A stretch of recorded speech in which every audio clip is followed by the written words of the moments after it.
નમસ્કાર દોસ્તો, આપ જોયા છો સાયકીપીડિયા હાઉસ સંચાલિત નવસારી લાઈવ। સમગ્ર દક્ષિણ ગુજરાતને અસર કરતી અને અનેક ખેડૂતોના સપના સાકાર કરવામાં જેનું યોગદાન છે એવી ગંધેવી સુગર ફેક્ટરીના પરિણામો જાહેર થઈ ગયા છે અને જેબી પટેલના આશીર્વાદથી અમિત પટેલના નેતૃત્વમાં સમન્વય પેનલે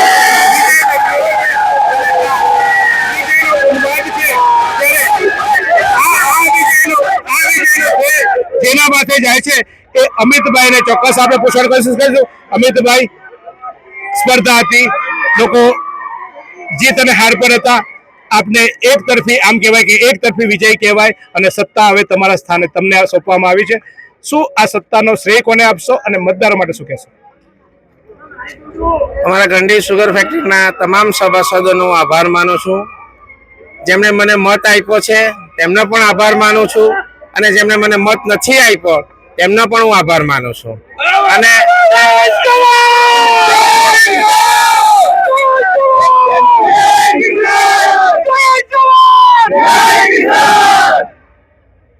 મારા પર જે મતદારોએ વિશ્વાસ મૂક્યો છે એ હું કાયમ સભાસદોના હિતમાં નિર્ણય કરીશ અને સભાસદોના હિતમાં જ હું કામ કરીશ।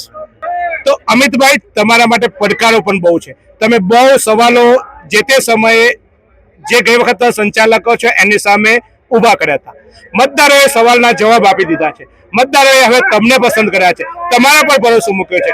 હવે જે સવાલો એ લોકોને પૂછ્યા હતા એ જ સવાલો તમને પણ પૂછવામાં આવશે, એ જ સવાલોના પડકારો તમારી પાસે પણ છે। એ લોકોએ જે ખોટું કર્યું છે અથવા તો જે ભૂલો કરી છે એ ભૂલો સુધારવાનું કામ તમારી પાસે છે। આ કામ કેટલું કપડું છે અને તમે, કારણ કે એકવાર તમે જ્યારે સવાલ પૂછનાર હતા ત્યારે તમે હવે જવાબ આપનાર થઈ જવાના છો, તો આ બંને તફાવત, કારણ કે સામે ઉભા રહીને તો બહુ વિરોધ થાય પણ જ્યારે પોતે જવાબ આપવાનો હોય ત્યારે મોટી મુશ્કેલીઓ થાય, તો આ કેવી રીતે પાર પાડશો?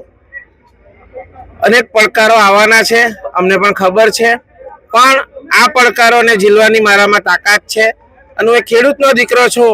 આ તમામ પડકારો હું ઝીલીને બતાવીશ અને આ સુગર ફેક્ટરીને જે પાછી નવી ઊંચાઈ લઈ જવાનો ઊંચાઈ મૂકી દઈશ।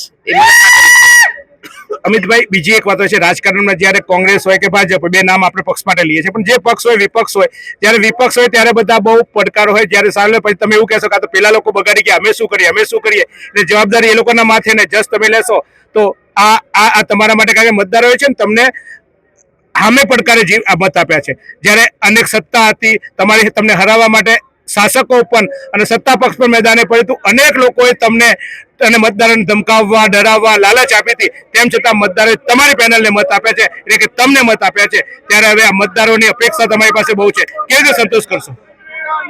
અમારા પર પડકારો છે, અમે કોઈના ઉપર ઠીકરું ફોડીશું નહીં, પણ જે કરીને ગયા છે એ સભાસદોએ ભોગવવાનું તો છે જ। હું ભલે શાસનમાં બેસીશ પણ જે આગલા વહીવટકર્તાઓએ જે ઇથેનોલ પ્રોજેક્ટ, આ જે બધા પ્રોજેક્ટો બનાવેલા છે ને 130 કરોડનો ડુંગર મૂકેલો છે એ સભાસદોએ સહન કરવાનો વારો તો આવશે જ, એ ચોક્કસ છે। તો આ હતા અમિતભાઈ, સભાસદોના સવાલોના જવાબો આપવા પડશે અને હવે સત્તા સ્થાને અમિતભાઈ અને એમની ટીમ આખી બેસવાની છે।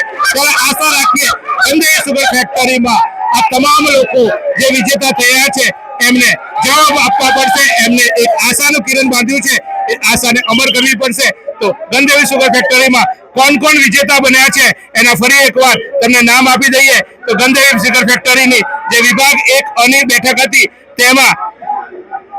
તેમાં જે વિજેતા થયા છે તે એક વિભાગમાં વિભાગના ઉત્પાદકોના વર્ગમાં રાજેશભાઈ ભીખાભાઈ વિજેતા થયા છે। તો વિભાગ 2 ઉત્પાદકોનો વિભાગ છે તેમાં ચોક્કસ સમીરભાઈ રમેશભાઈ પટેલ વિજેતા થયા છે, 198 મતો એમને મળ્યા છે।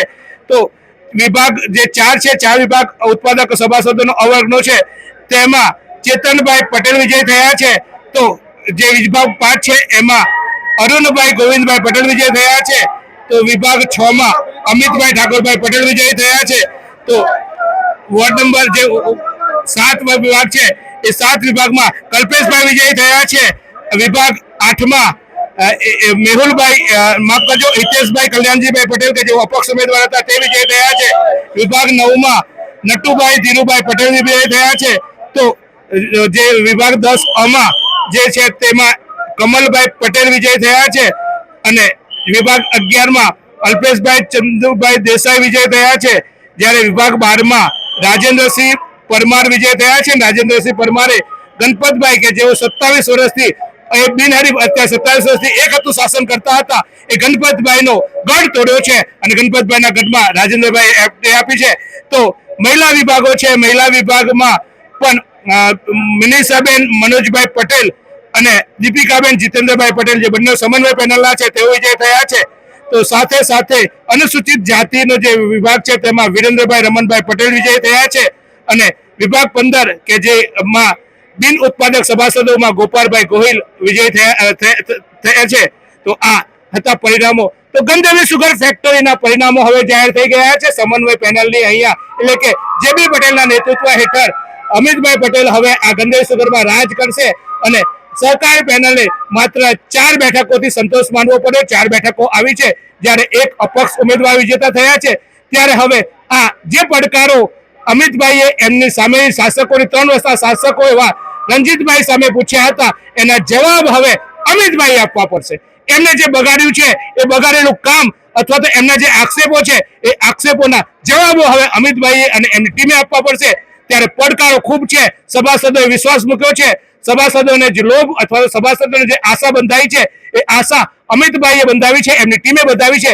ત્યારે આ આશા પૂરી કરવાનું કામ એ માત્ર સભાસદો નહીં પરંતુ ગંધર્વી સુગરના તમામ કર્મચારીઓ, તમામ ગંધર્વી સુગરના એક પટ્ટાવાળાથી માંડીને એમડી સુધી જે તમામ લોકો શાસન કરવાના છે કે જે કામ કરવાના છે એમનું નેતૃત્વ હવે આ સમન્વય પેનલ કરવાની છે. ત્યારે આ તમામ પાસે સુરેથી કામ લેવાની જવાબદારી પણ છે. માત્ર જીતના અત્યારે ભલે એમના ટેકેદારો ફટાકડા ફોડતા હોય, એમના ટેકેદારો હાર પહેરાવતા હોય, પણ જ્યારે ચોક્કસ એ જો કામ નહીં કરે તો કાંટાનો તાજ પણ આ સભાસદો એમને બેસાડશે.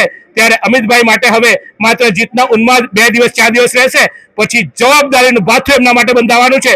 આશા રાખીએ કે આ જે મતદારોએ મત આપીને વિશ્વાસ મૂક્યો છે, વિશ્વાસમાં અમિતભાઈ અને એમની ટીમ ચોક્કસ સફળ થાય.